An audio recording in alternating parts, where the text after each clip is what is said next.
Assalamualaikum warahmatullahi wabarakatuh. Terima kasih kepada Bu Susatri yang telah memberikan kesempatan kepada kami untuk mempresentasikan tugas hidup kami yang berjudul pengaruh penambahan selek ke dalam OR pada proses leaching terhadap persen perolehan emas. Sebelumnya izinkan kami memperkenalkan diri kami terlebih dahulu. Nama saya Jihad Novel Akbar, NPM 3334117 serta rekan saya Zakia Nur Syahadah dengan NPM 1779. Dalam video ini kami akan membahas 3 pokok bahasan. Yang pertama ada pendahuluan, kemudian yang kedua ada tinjauan pustaka, dan yang ketiga ada metodologi percobaan. Nah, dalam pendahuluan kami akan membahas tentang latar belakang dan tujuan mengapa dilakukannya percobaan ini. Oke, dalam pengolahan biji ada beberapa unit yang saling berkaitan. Yang pertama unit sianidasi, kemudian ada unit recovery, dan yang ketiga ada unit pengolahan limbah. Nah, OR yang telah diambil akan dimasukkan ke unit sianidasi terlebih dahulu. Setelah masuk unit sianidasi, baru unit recovery, lalu pengolahan limbah.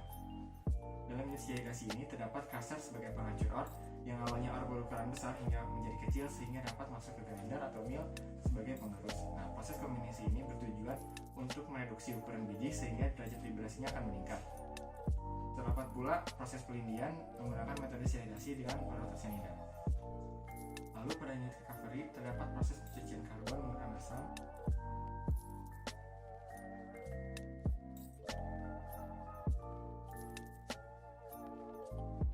Kemudian dilakukan proses elution atau yang biasa disebut dengan desorpsi untuk memperoleh fragrant solution.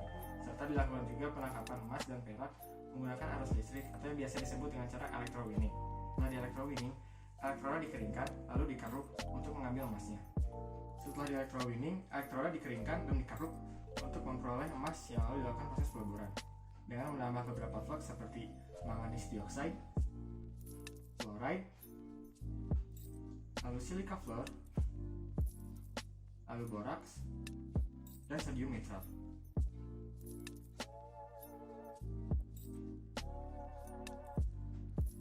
Setelah flux dicampurkan, maka campuran itu akan dimasukkan ke dalam tanur atau furnace. Biasanya, furnace ini mencapai suhu 1200 derajat Celcius hingga semuanya melerai.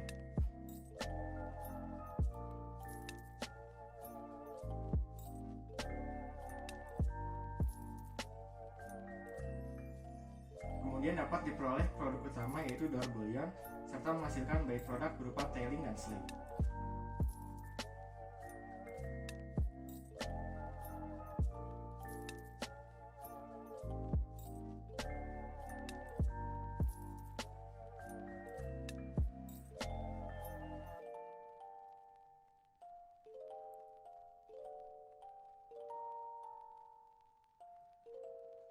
Sebagian besar kandungan dari slag adalah Cu, Fe, Si, Ni, Se, Zn, dan lain sebagainya. Slag yang dihasilkan dari proses smelting masih memiliki kandungan emas dan perak, sehingga akan dimasukkan kembali ke dalam unit sianidasi. Penambahan slag ini dilakukan karena slag tersebut masih mengandung emas dan perak yang cukup tinggi, yaitu 108,135 gram per ton emas dan 244 gram per ton perak. Akan tetapi, jika slag yang dimasukkan ke dalam proses milling hanya mengandung sedikit atau tidak ada kandungan emas dan peraknya, maka penambahan slag ini hanya akan menambah pengotor yang menjadi sebuah kerugian baik dari segi tenaga, energi, biaya, sehingga proses menjadi tidak efisien. Oleh karena itu, penelitian ini dilakukan untuk mengetahui pengaruh penambahan slag ke dalam OR yang dilakukan pada proses milling terhadap persen perolehan emas dan perak pada proses leaching. Nah, selanjutnya di sini saya akan menjelaskan tentang pengolahan emas. Yang pertama di kombinasi, lalu diklasifikasi, di pelindian atau proses leaching, elusi, electrowinning, lalu di smelting. Nah, langsung saja masuk ke kombinasi. Jadi biji emas oksida ini dikombinasi menggunakan atau direduksi ukurannya agar menjadi lebih kecil dan bisa diolah di proses selanjutnya. Yang pertama di crushing atau diremuk menggunakan jaw crusher yang single toggle.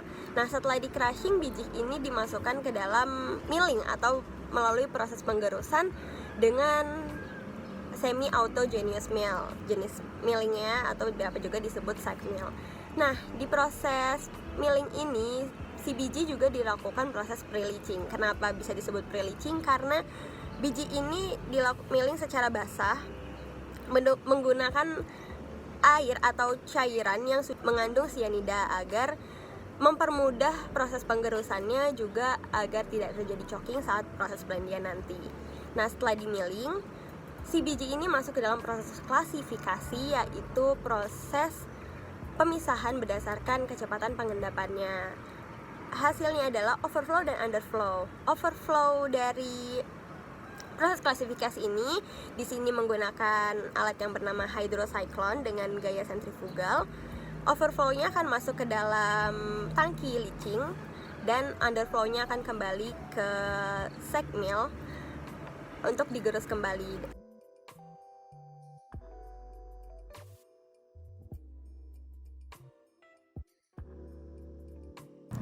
Nah, selanjutnya kita masuk ke proses pelindian atau proses hidrometalurgi dari pengolahan emas ini. Tadi overflow dari hydrocyclone masuk ke dalam tangki leaching. Nah, leaching ini untuk apa sih? Leaching ini itu untuk melarutkan si mineral berharga yang ingin kita olah sebanyak mungkin dengan menggunakan leaching agent, atau leaching juga bisa disebut sebagai pelarutan selektif dengan menggunakan leaching agent. Leaching agent yang kita gunakan pada proses pelindian emas ini adalah cyanida. Nah, pada pelindian emas ini kita menggunakan agitated leaching atau leaching yang menggunakan bantuan pengaduk. Nah, selain itu, pada proses leaching ini juga memiliki faktor-faktor atau parameter pendukung untuk mensukseskan proses leaching ini. Yang pertama yaitu konsentrasi. Bisa dilihat di diagram di atas, yaitu semakin tinggi penambahan konsentrasi cyanida pada proses leaching, maka semakin tinggi pula persen ekstraksi yang didapatkan. Nah, selanjutnya parameternya adalah pH. Nah, pada proses pelindian ini pH yang digunakan itu rentang 10 sampai 11 atau optimal di 10,5. Karena apa? Karena jikalau pH-nya kurang dari 10 atau kurang dari 9, cyanida akan tidak stabil sehingga membentuk asam cyanida, yaitu zat beracun. Nah, jikalau pH-nya lebih dari 11, maka akan menurunkan laju pelindiannya karena absorpsi ion-ion OH- pada permukaan biji yang menurunkan luas permukaan biji tersebut, sehingga akan menurunkan laju pelindian. Nah, bisa dilihat pula di diagram selanjutnya, kalau misalnya laju pelindiannya rendah, jikalau pH-nya lebih dari 11, maka persen ekstraksi yang didapatkan juga sedikit karena pelarutan AU-nya tidak optimal. Nah, parameter selanjutnya adalah ukuran partikel. Ukuran partikelnya ini harus halus. Kenapa? Karena jikalau ukuran partikelnya halus, derajat liberasinya dan luas permukaannya itu semakin besar. Itu membantu mengefektifkan proses pelindian ini, karena semakin besar juga kontak antara cyanidanya dan partikel-partikel biji tersebut. Parameter selanjutnya ada temperatur. Semakin tinggi temperatur, maka semakin cepat pula laju pelindian. Meningkatnya temperatur, meningkat pula laju pelindian. Tapi temperatur ini juga diatur sampai 85 derajat. Jikalau lebih dari 85 derajat, dia akan menurunkan laju pelindian. Kenapa? Karena jikalau temperaturnya tinggi, kelarutan oksigennya itu semakin turun. Nah, jikalau kelarutan oksigen semakin turun, maka laju pelindian juga bisa menurunkan laju pelindian tersebut. Nah, parameter selanjutnya adalah agitasi atau pengadukan.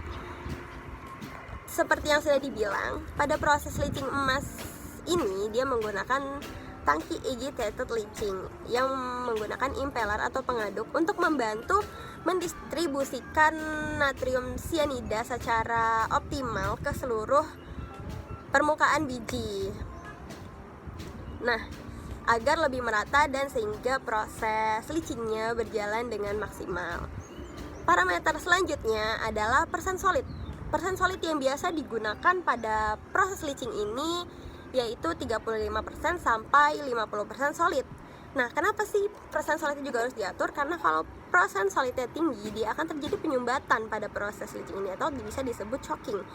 Dan juga menurunkan laju pelindian. Nah, kalau persen solidnya terlalu rendah, dia akan menaikkan konsumsi si cyanida karena terlalu banyak air, susah untuk melarutkan emas tersebut, sehingga cyanida yang ini akan semakin banyak.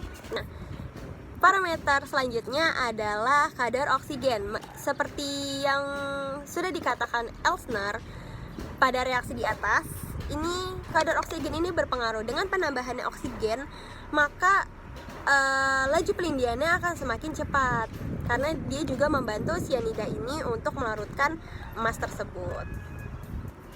Nah, parameter selanjutnya adalah residence time atau waktu tinggal.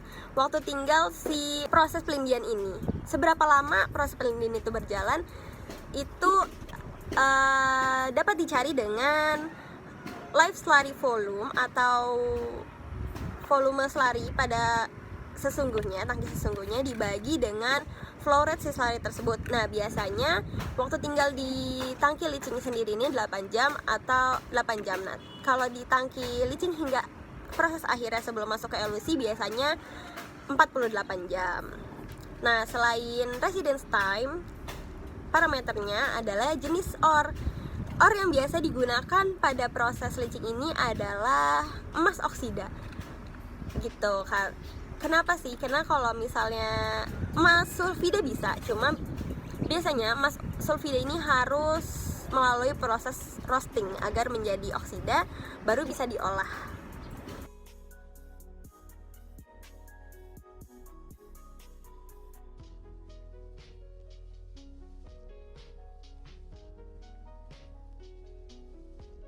Itu adalah parameter-parameter leaching yang kita harus perhatikan agar proses leaching ini berjalan dengan sempurna. Selanjutnya setelah proses pelindian akan masuk ke proses elusi.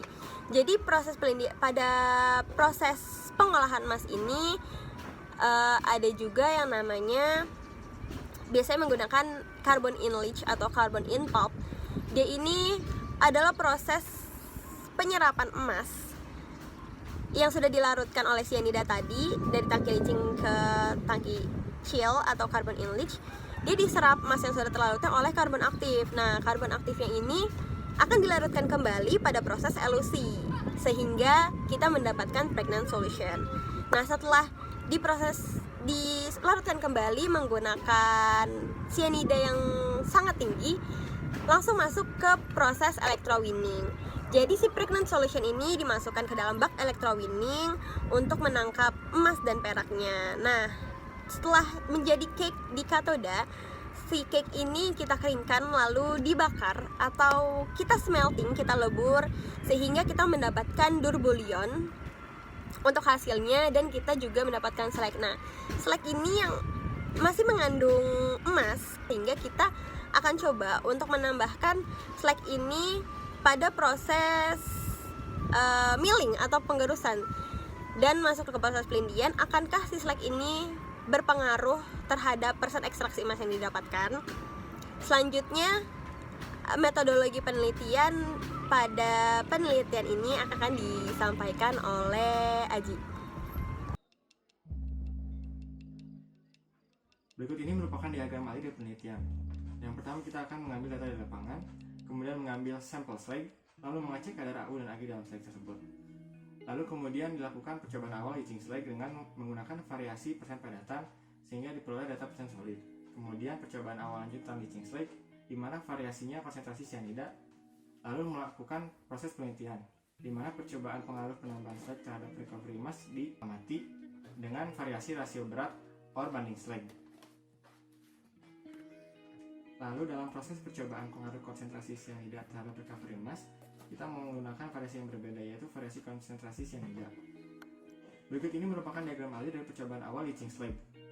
Yaitu pertama, slag diukur persen solidnya, lalu di mixing dengan variasi persen solid 5%, 10%, 15%, dan 20%. Setelah itu konsentrasi cyanidanya 700 ppm.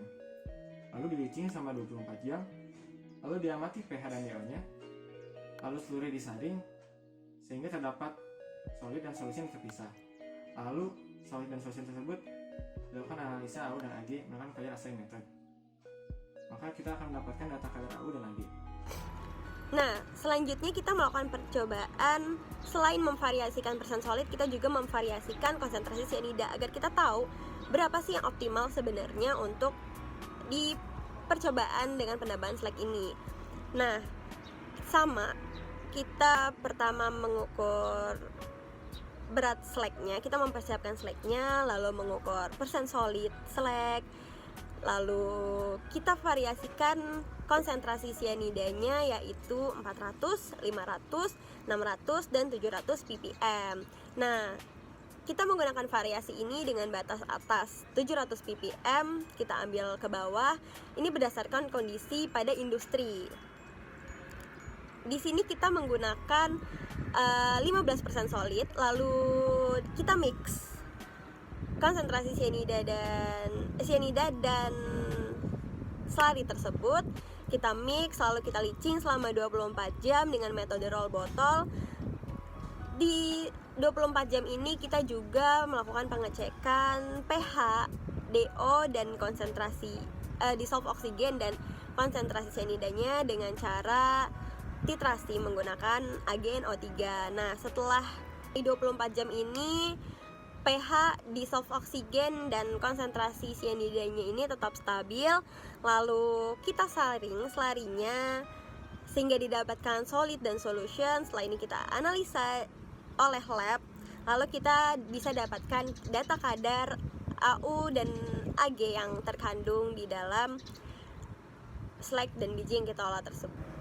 Nah, selain kita memvariasikan konsentrasi cyanida, kita juga memvariasikan rasio antara slag dan biji. Kita di sini menggunakan overflow dari cyclone, kita tampung, lalu kita ukur persen solidnya juga. Selanjutnya kita menggunakan variasi rasio antara slag dan si biji, itu yang pertama 0:1, yang kedua 0,5:30, yang ketiga kita menggunakan variasi 1:30 dan 1,5:30. Nah, di sini kita menggunakan konsentrasi cyanida yang sama yaitu 500 ppm. Lalu kita mixing konsentrasi cyanida, overflow cyclone, dan slag yang sudah kita persiapkan. Nah, kita leaching selama 24 jam. Juga selama leaching ini kita amati pH, dissolved oksigen, dan konsentrasi cyanidanya agar tetap stabil. Lalu kita lakukan penyaringan sehingga didapatkan solid dan solution. Setelah itu kita analisa AU dan Ag-nya oleh lab, dianalisanya. Nah, setelah itu kita dapatkan kadar AU dan Ag, juga kita bisa hitung persen ekstraksinya. Mungkin itu saja yang dapat kami sampaikan. Mohon maaf bila ada kekurangan. Jikalau ada pertanyaan silahkan ditanyakan. Kami tutup. Wassalamualaikum warahmatullahi wabarakatuh.